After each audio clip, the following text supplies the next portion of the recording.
Buenos días para todos, muchas gracias por la invitación. Entonces el tema que vamos a tratar es dolor torácico agudo. Vamos a ver este contenido durante esta sesión. Primero vamos a hablar de la definición, luego epidemiología, algunas de las etiologías más importantes, cómo hacer el enfoque de la evaluación diagnóstica y vamos a enfocarnos en unas causas específicas, haciendo énfasis sobre todo en la parte cardíaca, para finalizar con algunas conclusiones. De la definición, hay múltiples definiciones, esta es solo una de ellas. Puede ser caracterizado como cualquier dolor torácico, como cualquier dolor no traumático que empieza desde la base de la nariz hasta el ombligo y en la región posterior desde el occipucio hasta T12. En la epidemiología tenemos que tener en cuenta que es la segunda causa de consulta en urgencias a nivel mundial y corresponde aproximadamente al 10% de las consultas. En Estados Unidos representa 7.6 millones de consultas por urgencias al año y en Colombia hay que tener en cuenta que la mortalidad cardiovascular es la causa más importante de mortalidad, correspondiendo más o menos al 17% de las muertes en nuestro país. Dentro de las etiologías, entonces, de lejos, la más importante por su riesgo de mortalidad es el compromiso cardíaco, del cual vamos a ampliar un poco más adelante. El segundo puede ser las causas vasculares, entre ellas la disección de aorta, el tromboembolismo pulmonar y otras más infrecuentes como la hipertensión pulmonar. En las causas propiamente pulmonares tenemos la neumonía, la traqueobronquitis y el neumotórax, que en este caso pues sería espontáneo.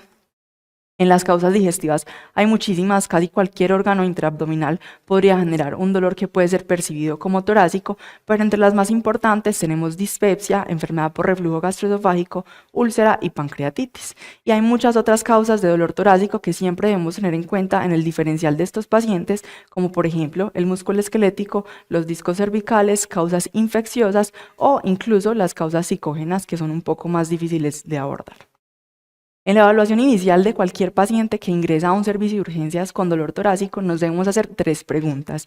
La primera es si el paciente está estable o inestable. En aquel inestable tendremos que hacer un ABC, favorecer el manejo de la vía aérea, de la respiración y de la circulación, haciendo en el caso de que sea necesario una reanimación. En cambio, en el paciente que está estable podemos hacer un abordaje más juicioso y más detallado que nos ayudará más fácilmente a llegar a un diagnóstico adecuado.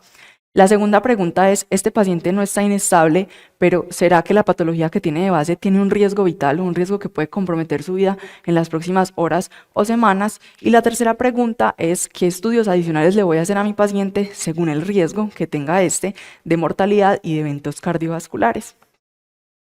Y aquí digamos que la parte de inestable no es como el objetivo de la charla, pero supongamos que los pacientes van a estar estables, entonces lo segundo que les dije es que vamos a mirar el riesgo vital. Y les voy a hablar principalmente de 4 patologías, realmente pueden ser un poco más las que tienen riesgo vital, pero estas son las más importantes y las más frecuentes. La primera va a ser el síndrome coronario agudo, la segunda el tromboembolismo pulmonar, la tercera la disección de aorta y la cuarta el neumotórax espontáneo.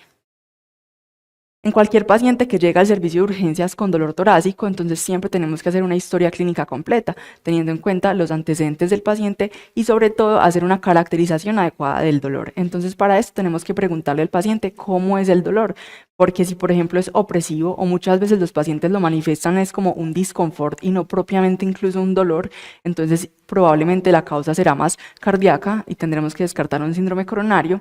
Cuando es punzante será probablemente más enfermedades del pericardio o incluso enfermedades pulmonares. Si es urente puede ser sobre todo por ejemplo una manifestación gastrointestinal en este caso, y si es desgarrante es el dolor típico de una disección aórtica. El inicio y la duración de los síntomas también hay que interrogarlo. Los dolores súbitos usualmente son por disección de aorta. El síndrome coronario usualmente va a presentar un dolor que empieza más lento en los primeros minutos y gradualmente, pero en poco tiempo, logra su máxima intensidad del dolor.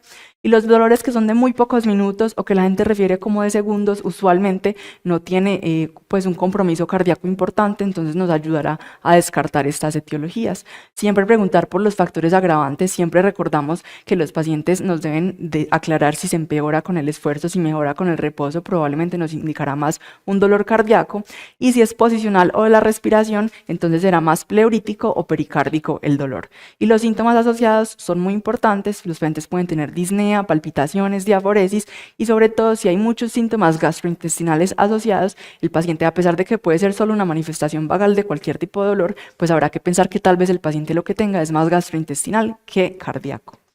Y al examen físico hay muchos hallazgos que nos pueden hacer, hacer pensar en algunos diagnósticos específicos. Por ejemplo, un paciente con diaforesis, taquicardia, hipotensión, crépitos o soplos, habrá que pensar más en un síndrome coronario o específicamente en cualquier causa pues, cardiovascular. Pero si el paciente solo presenta, por ejemplo, taquipnea y disnea, que son síntomas o signos muy inespecíficos, podemos estar ante un tromboembolismo pulmonar. Si hay un diferencial de pulsos, por lo que siempre se deben tomar los pulsos en las 4 extremidades, hacer un examen neurológico completo, porque si tenemos alguna alteración en estos sistemas, la probabilidad de disección aórtica aumenta. Otra causa más infrecuente de dolor torácico que puede ser potencialmente mortal, de la que no vamos a ampliar mucho, es la ruptura de esófago. Esto es una causa realmente muy infrecuente, pero es una causa potencialmente mortal. Los pacientes usualmente se van a presentar con vómito, algunos con enfisema subcutáneo, y se ha descrito en algunos un signo de Hamann, que es que en el sitio de auscultación cardíaca, cuando suenan los ruidos cardíacos, van a escucharse como unos crépitos o unos chasquidos, y esto es debido al neumomediastino. Otros hallazgos pueden ser fiebre o frote pericárdico, sobre todo en enfermedades del pericardio. Cuando hay fiebre, hipoventilación y crépitos localizados en una zona del pulmón, entonces vamos a pensar más en una neumonía que también puede generar dolor. Y si tenemos solamente una hipoventilación de un hemitórax, hay que pensar en el neumotórax espontáneo. Siempre hay que palpar los pacientes en la caja torácica. Sobre todo, pues estamos acostumbrados a palparlos en la región costocondral porque estamos más habituados a escuchar el diagnóstico de TIEDS o de dolor pues costocondral, pero realmente le puede doler en cualquier estructura muscular o ósea al paciente, entonces hay que hacer una palpación. Y siempre buscar lesiones en la piel, porque a veces no desvestimos los pacientes y se nos pasan por alto lesiones que pueden ser sugestivas de herpes zóster, por ejemplo, y son pacientes que van a presentar dolores muy intensos que nos van a hacer confundir en el interrogatorio. Y aquí les traigo unas pruebas o unos hallazgos en el interrogatorio de los pacientes que nos pueden ayudar para pensar en síndrome coronario agudo. Entonces, hay muchos estudios sobre esto, muchas revisiones. Esta es una del 2015 que nos mostraba cuál era el LR positivo para que un paciente que presente este hallazgo tenga probablemente una causa coronaria. Aquí les traje antecedentes, anamnesis y examen físico. De los antecedentes, por ejemplo, de esta revisión, lo que más relación tiene con un síndrome coronario es que tenga una prueba de estrés previa positiva, lo que da el LR de un 3.1. En la anamnesis, lo más importante es que esté irradiado a ambos hombros, que usualmente estamos acostumbrados a pensar que es al hombro izquierdo, y realmente da un LR mayor cuando es a ambos hombros. Y en el examen físico, la hipotensión es lo que da un LR mayor para el síndrome coronario. Pero algo importante a tener en cuenta es que un LR es francamente positivo o francamente importante cuando está usualmente mayor de 5 y mientras más alto, pues va a ser mayor su capacidad de discriminar este hallazgo en personas enfermas de personas sanas. Y si vemos estos LRs siendo el más alto 3.1, realmente no son muy altos. ¿Qué nos quiere decir esto? Que a pesar de que tengamos en un paciente muchas características del dolor sean más sugestivas o menos sugestivas, realmente pocas veces esto solo nos va a ayudar a hacer un diagnóstico específico. Entonces no nos podemos basar solamente en el examen físico para definir si un paciente se queda hospitalizado o sea de alta o si el paciente tiene algo cardíaco versus algo no cardíaco, porque el rendimiento de las pruebas realmente no es tan bueno. Y por eso es que siempre nos debemos apoyar de las ayudas diagnósticas en casi que todos los servicios de urgencias y sobre todo pues en los hospitales grandes, pero cada vez es más frecuente que estén en los hospitales pequeños. Tenemos un electrocardiograma, unas pruebas, específicamente una troponina y un dímero D y una radiografía de tórax. Entonces estos son como las 3 ayudas que nos van a permitir hacer un enfoque diagnóstico adecuado. Dentro de las causas cardíacas, entonces ya entrando como en esta parte, tenemos que la más importante que tenemos que identificar es el síndrome coronario agudo, porque es el que tiene más mortalidad, desde el 4 al 12%. Y aquí es importante tener en cuenta que la mayoría de los síndromes coronarios van a ser infartos agudos del miocardio sin elevación del ST, hasta el 20%, 10% anginas inestables y en menos proporción, entre un 5 y un 10%, serán realmente un dolor torácico por un infarto con elevación del ST. Entonces, si miramos esto, de todos los pacientes que llegaron a urgencias, solamente más o menos el 25% van a tener un síndrome coronario agudo, que es lo que todos pensamos primero. El resto, el 75% de los pacientes, van a tener otra causa del dolor torácico que habrá que investigar. Otras causas cardíacas importantes son el síndrome coronario crónico, las enfermedades valvulares, sobre todo la estenosis aórtica, que puede cursar con angina, síncope y disnea, el pericardio o el miocardio, que pueden generar un dolor que es un poco más punzante y relacionado pues con los movimientos o con las posiciones y con la respiración, y las arritmias cardíacas pueden generar, sobre todo cuando están generando ya inestabilización del paciente, cierto dolor torácico o disconfort torácico. Aquí, dentro del síndrome coronario, siempre nos han enseñado que hay como tres clasificaciones de la manifestación pues, del dolor. Uno es la angina típica, dos la angina típica y tres el dolor torácico no anginoso. Siempre nos dijeron que la angina típica era aquella que cumplía tres criterios, que era el dolor opresivo, pues característico que todos sabemos, el provocado por el esfuerzo físico y que se aliviaba con el reposo o con los nitratos. La típica, aquella que cumplía solo dos criterios, y el dolor no anginoso, solamente un criterio, o pues incluso ninguno de estos. Pero realmente, en las guías más recientes de dolor torácico inespecífico, que son las de la Sociedad de Cardiología de Estados Unidos, ellos recomiendan no usar más la característica de angina típica, angina atípica y dolor no anginoso, sino más bien ayudarnos a hacer el enfoque del paciente en si el dolor yo creo que es cardíaco, por todas las ayudas diagnósticas y el examen físico, si el dolor probablemente sea cardíaco o si definitivamente yo después de hacer una evaluación juiciosa del paciente creo que el dolor probablemente sea no cardíaco. ¿Y esto por qué? Porque realmente esas definiciones tradicionales, como les mostré, los LR son muy malos y no nos ayudan a predecir con certeza que el paciente tenga o no tenga un síndrome coronario. Equivalentes anginosos siempre los tenemos pues que tener en cuenta porque hay pacientes que no se van a presentar con dolor torácico específicamente, aunque si vemos de todos los pacientes con síndrome coronario, el 80% sí van a tener un disconfort o un dolor torácico, pero habrán algunos pacientes que se presenten solamente con diaforesis, con dolor epigástrico, con dolor en el hombro, y estos pacientes los tenemos que tener en cuenta para hacer como la similitud de que tal vez lo que tienen es un dolor torácico, pero su manifestación es un poco diferente. Y sobre todo en las mujeres a veces pueden presentarse, aunque tengan dolor torácico, con algunos síntomas un poco más atípicos como mareo, cosas inespecíficas como náuseas y vómito, dolor en la mandíbula o dificultad para respirar, y tenemos que pensar en el síndrome coronario agudo en estos pacientes. Entonces, dentro del diagnóstico de los pacientes con dolor torácico, recordemos que hay que hacer un electrocardiograma en los primeros 10 minutos de llegada del paciente al servicio de urgencias, y lo que tenemos que hacer en esos 10 minutos es interpretar y mirar ese electrocardiograma para lograr hacer un diagnóstico, si es posible, de un infarto con elevación del ST. Entonces aquí les traigo lo que nos pone la guía más reciente, que es de este año, de infarto. Ellos nos ponen pues como estas 6 características y nos dicen que los pacientes que tienen elevación del ST son aquellos que tienen elevación del punto J, usualmente más de 1 milímetro, en general en todas las derivadas, menos en B2 y en B3, que necesita ser un poco más alto, 2.5 si son hombres menores de 40 años, 2 si son hombres mayores de 40 años y 1.5 en mujeres. Esto es la característica pues típica de la elevación del ST, que usualmente es más fácil de identificar, pero ellos nos ponen aquí otros hallazgos del electrocardiograma que, aunque ellos no les ponen el nombre específico de equivalentes, ellos sugieren que estos pacientes con estos patrones deben ser llevados a coronariografía inmediata. Entonces se deben considerar equivalentes pues del ST en la práctica clínica.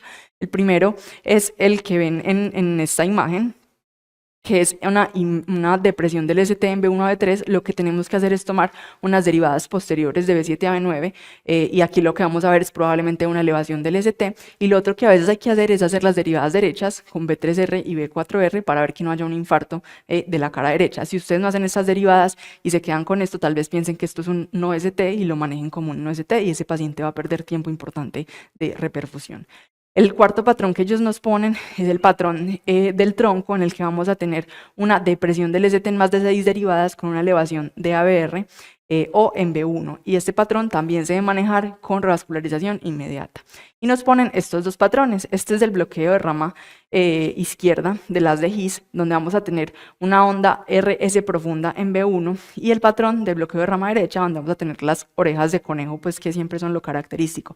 Y ellos incluyen estos dos patrones sin decirnos si es nuevo, si es viejo. Obviamente, ojalá si supiéramos si es nuevo, pues tiene más riesgo de que el paciente tenga un síndrome coronario, pero esos dos patrones se deben considerar como un equivalente ST, y el paciente debe ser remitido como si tuviera necesidad de una revascularización inmediata. Y dentro de los infartos sin elevación del ST, aquí nos cambian un poquito algunos patrones que nos ponen. Ellos nos ponen que el electro obviamente puede ser completamente normal, pero nos ponen algunos específicos. Este, por ejemplo, una inversión de la onda T que debe ser mayor de 1 milímetro en más de 5 derivadas, que incluya estas derivadas que ven aquí abajo. este patrón, que es un patrón de Winter en donde hay como un descenso del ST con una pendiente ascendente hacia una onda T que es alta y picuda. En B1 a B6, este patrón usualmente indica oclusión de la descendente anterior proximal y debe ser considerado también pues como un infarto no ST. Aquí tenemos este otro patrón que es el patrón de Wellens, donde vamos a tener probablemente algo de elevación leve del ST en B1, B2, B3, B4, pero lo característico es esta onda T que es bifásica, que sería el tipo 1, o una onda T que es invertida profunda en B2. Cuando hay también más de una derivada con depresión del ST, también es un patrón que se puede presentar pues, en estos pacientes, y cuando hay una elevación del ST que dura menos de 20 minutos, también es un infarto sin elevación del ST. Y lo siguiente que hacemos, ya sabemos si el paciente tiene un ST cuando vemos el electrocardiograma, pero todavía no sabemos si tenemos un no ST cuando lo vemos porque puede tener cualquiera de esas manifestaciones que les mostré. Entonces lo siguiente que vamos a pedir son las troponinas. Recordemos que las troponinas son un complejo de proteínas que están en la actina y lo que hacen es que cuando cambia su conformación para contraerse el corazón, permiten que la miocina actúe con la actina y se dé la contracción cardíaca. Y si vemos en la gráfica, hay cualquier daño de los miocardiocitos puede generar elevación de las troponinas, pero cuando hay un infarto establecido del corazón, la elevación de las troponinas va a ser mucho más importante que en otras causas de daño cardíaco. Y aquí les traigo una tabla que siempre hay que tener en cuenta cuando pedimos las troponinas, y es qué cosas nos elevan las troponinas. Hay múltiples cosas que nos las pueden elevar.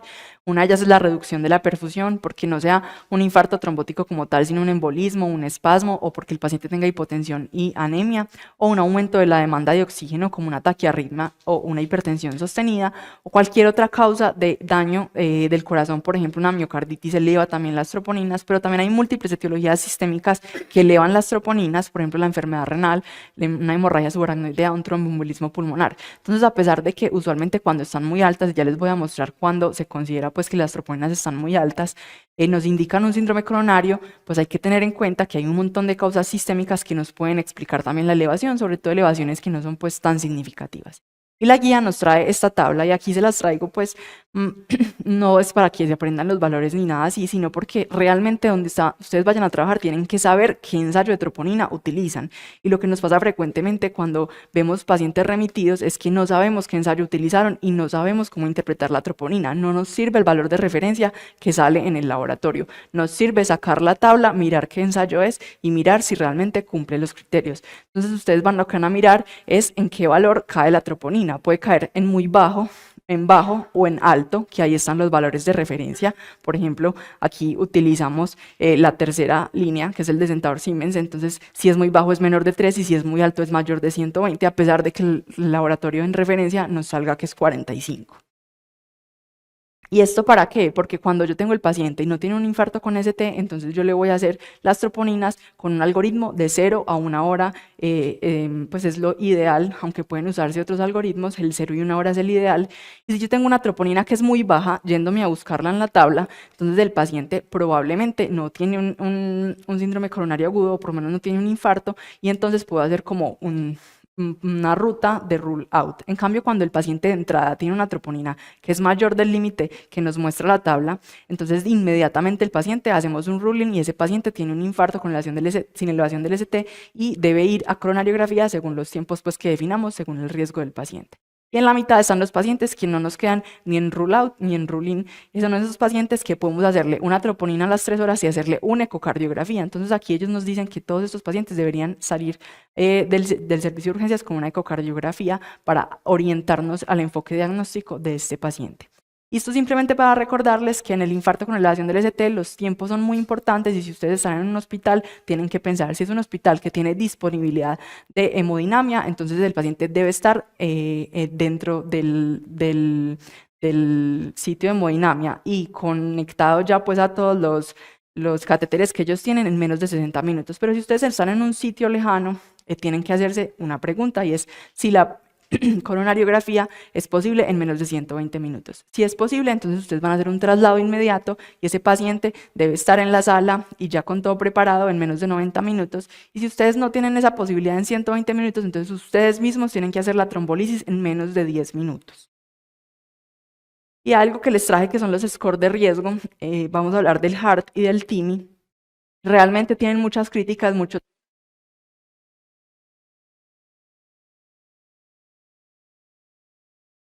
score pues que están validados, pero solo les voy a mencionar dos. El primero es el HART. Estos score lo que nos miraron o lo que quisieron hacer eran pacientes con dolor torácico, mirar qué probabilidad tenían de eventos, específicamente en este a 6 semanas. Aquellos que tenían un HART score menor de 3 tenían muy baja probabilidad de eventos, alrededor del 2%. Aquellos que tienen un HART score muy alto, mayor de 7, pues van a tener una alta frecuencia de eventos cardiovasculares, incluyendo mortalidad. Entonces lo podemos utilizar sobre todo en aquellos pacientes que no estamos muy seguros qué hacer, si darle de alta, si dejarlo hospitalizado, para saber cómo las conductas a tomar. Entonces en pacientes que realmente es muy bajo y que nosotros clínicamente hayamos mirado al paciente y no nos parezca que sea una causa cardíaca, podríamos más tranquilamente apoyarnos en esto para darle de alta al paciente. Y el otro score es el TIMI. Realmente este tiene otro defecto y es que se derivó fue en pacientes que ya tenían síndrome coronario, no en pacientes con dolor torácico no específico, y buscaba lo mismo, mirar a 14 días cuál era el riesgo de que esos pacientes tuvieran un efecto adverso cardiovascular. Entonces si un TIMI les da de 0 a 1, probablemente el paciente va a tener menos del 5% de eventos cardíacos en los próximos días, y son pacientes que ustedes un poco más tranquilamente, pero llenándose de razones para pensar que el paciente no tenga algo cardíaco, podrían optar por unas pruebas no invasivas en esos pacientes e incluso en algunas ocasiones unas pruebas ambulatorias. Y sobre las pruebas no invasivas, cuando el paciente no va a coronario porque no tiene un infarto con ST ni un infarto sin ST, pues hay muchas opciones diagnósticas. La guía en la actualidad lo que más nos recomienda es el coronario TAC, que lo ven acá porque tiene una altísima sensibilidad del 95 al 99%, y eso nos va a permitir descartar que el paciente realmente tenga una etiología cardíaca aguda en esos pacientes que tienen un coronario TAC, que es normal. Entonces lo ideal en los pacientes que consultan con dolor torácico y no están infartados y yo quiero hacerle una prueba durante la hospitalización actual, entonces uno debería escoger el coronario TAC como la primera alternativa en estos pacientes. En las enfermedades del pericardio, ya saliéndonos un poquito de los síndromes coronarios, hay que tenerlas siempre presentes porque pueden tener unos hallazgos similares, aunque el dolor torácico va a tener unas características un poco más agudas, un poco más punzante, cambian con los movimientos y con la respiración. En el examen físico podemos encontrar un frote pericárdico y un derrame pericárdico en alguna de las imágenes que hagamos, por ejemplo una ecocardiografía. Y los cambios en el electro pues van a ser los típicos y similares al ST, por eso es un diagnóstico diferencial del ST. Vamos a tener una elevación, pero esta elevación no va a ser en derivadas contiguas y en una cara específica del corazón, sino de forma difusa, y además van a tener un segmento del descenso PR, como lo pueden ver acá, y en algunos casos este electro no lo muestra, pero pueden tener también una depresión o una pendiente en descenso del segmento TP. En cuanto a las causas vasculares, brevemente les voy a hablar de la disección aórtica. Como ya les dije, las características del dolor es desgarrante, usualmente súbito, puede acompañarse de déficit neurológico y de síncope, y en general es una causa rara de dolor torácico, pero hay que tenerla en cuenta porque tiene una alta mortalidad, es más en hombres, y usualmente son pacientes que llegan muy hipertensos al servicio de urgencias o que tienen enfermedades del tejido conectivo conocidas o que tienen unas fascies o al examen físico ustedes los ven y piensan que tal vez el paciente pudiera tener un Marfan, un Ehlers-Danlos, que pueden como hacernos pensar un poco más en estas patologías.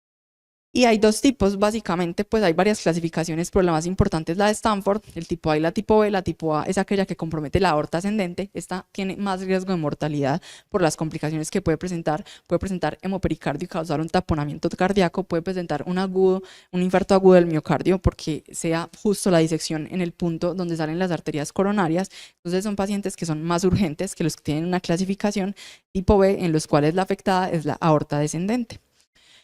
Aquí, como ayudas diagnósticas, en este caso es muy importante el dímero D. Un dímero D negativo en estos pacientes que se sospecha una disección nos descarta casi que por completo el diagnóstico, porque el valor predictivo negativo es muy alto, mayor del 96%. Pero si yo tengo la duda y quisiera hacer un diagnóstico pues adecuado, puedo usar cualquiera de las ayudas diagnósticas que ustedes ven ahí, pero la más importante o la más utilizada, porque probablemente es la más fácil de conseguir en un servicio de urgencias, es la tomografía contrastada, que tiene una sensibilidad del 93% y una especificidad del 98%. Otra opción en otros sitios donde muchos médicos de urgencias están capacitados en ecocardiografía transesofágica. La ecocardiografía transesofágica es una herramienta muy válida porque nos permite descartar varias patologías, pero usualmente en nuestros servicios de urgencias todavía no están tan capacitados los médicos para hacer ecocardiografías en esos momentos. La otra causa vascular importante es el tromboembolismo pulmonar. En las características del dolor tenemos que va a ser pleurítico, puede presentarse con angina también, sobre todo porque va a generar una disfunción ventricular derecha con aumento de la demanda, pero disminución pues, de lo que llega de sangre, y puede generar también un leve disconfort, y podemos encontrar un paciente sobre todo taquicárdico, con hipoxemia, sin factores de riesgo en muchas ocasiones, porque siempre buscamos saber si tienen TBP, pero en el 40% no van a tener ni siquiera un factor de riesgo que nos haga sospechar esta patología, van a tener disnea, tos y hemoptisis en menor frecuencia.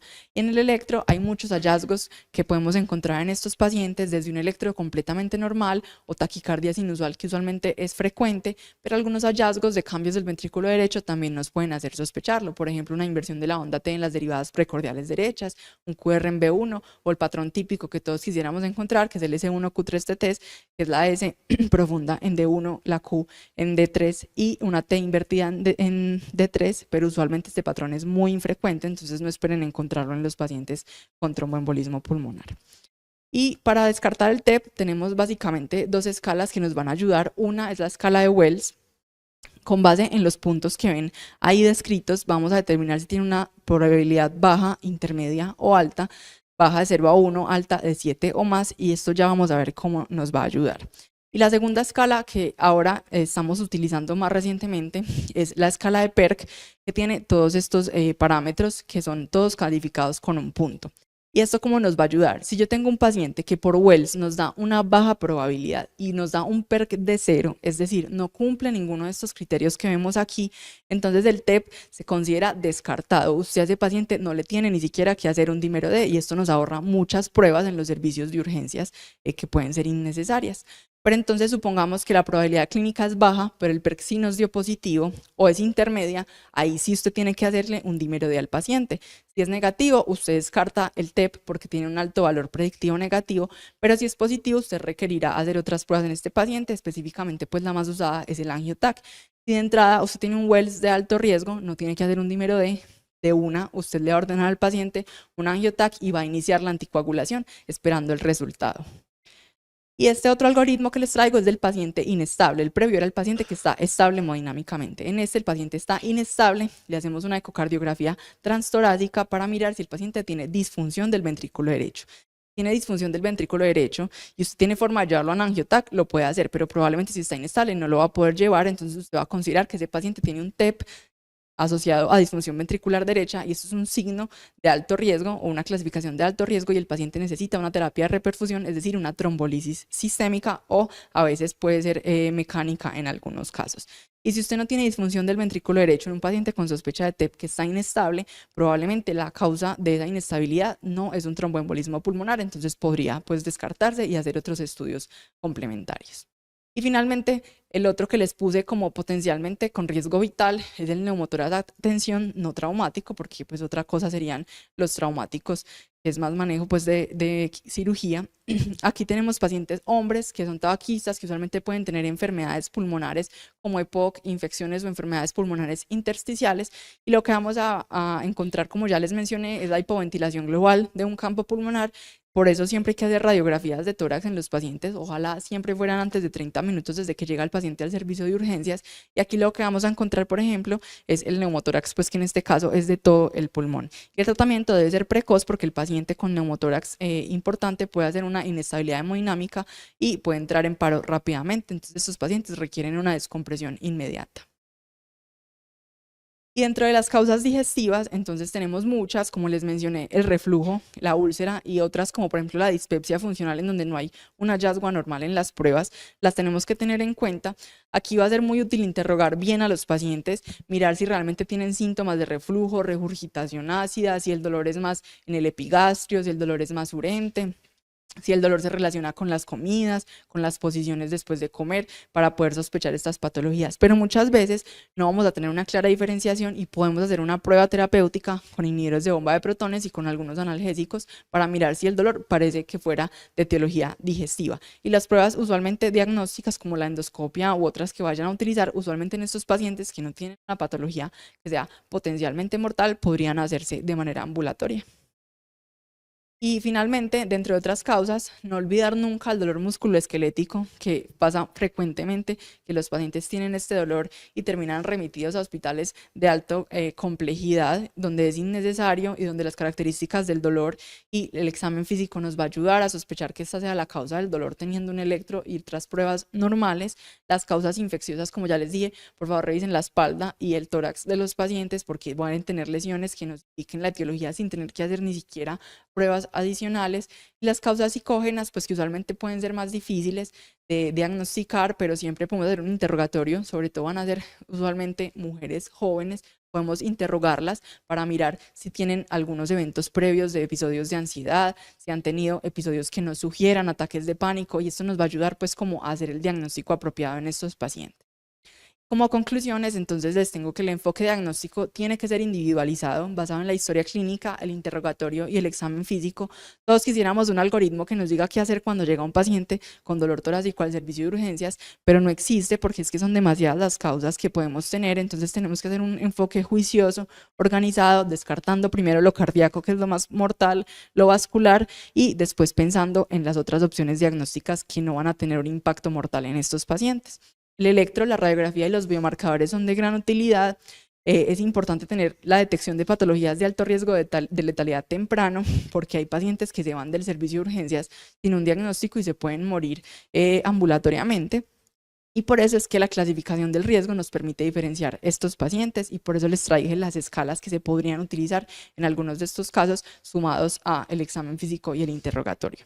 Y el diagnóstico oportuno y correcto nos va a disminuir la mortalidad cardiovascular, que como les dije es la primera causa de muerte a nivel global e incluso en Colombia. Muchas gracias.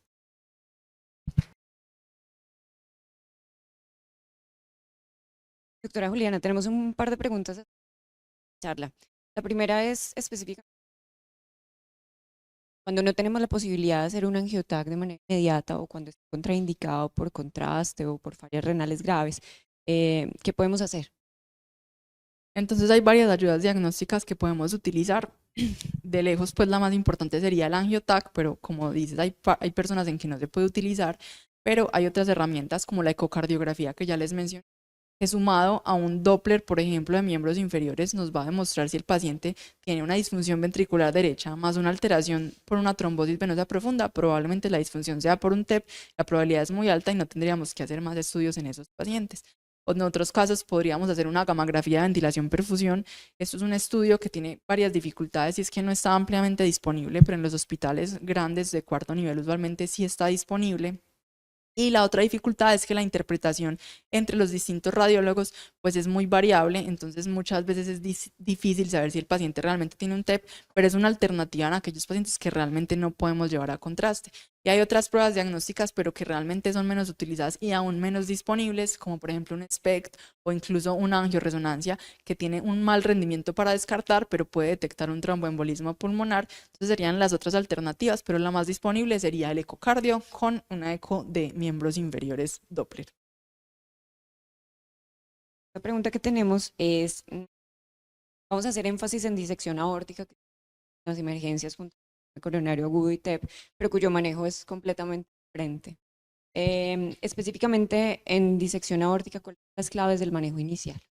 Entonces recordemos que les mostré que hay tipo A, que es de la aorta ascendente, que es la que tiene una mortalidad cerca de 1 en cada 4 personas, y la B, que tiene una mortalidad un poco menor. La tipo A es una emergencia quirúrgica, el paciente debe ser intervenido rápidamente por los cirujanos y mientras se lleva la intervención, que debe ser de pocos minutos, usted lo que debe hacer en ambos tipos es hacer un control de la frecuencia cardíaca para disminuir el estrés de la aorta y disminuir la probabilidad de ruptura mientras se llevan a cabo las intervenciones, y esto usualmente se logra con los beta bloqueadores y obteniendo unas frecuencias cardíacas usualmente menores de 60 y controlando al mismo tiempo la presión arterial que esté menor de 120. Entonces usualmente esto se logra con medicamentos, por ejemplo, como el labetalol, que está más disponible en el servicio de urgencias. Las tipo B son más de manejo médico, que es el que les acabo de decir. Usualmente no tienen indicación quirúrgica, sino más de vigilancia. Solamente se operan en los casos en que haya un compromiso de un órgano. Entonces, como viene de la aorta descendente, podría tener, por ejemplo, un compromiso de isquemia intestinal o un compromiso de una extremidad, y ese sería el momento en el que se escogería por operar estos pacientes. Perfecto. La ronda de preguntas sobre dolor torácico y vamos a seguir con la doctora Paola.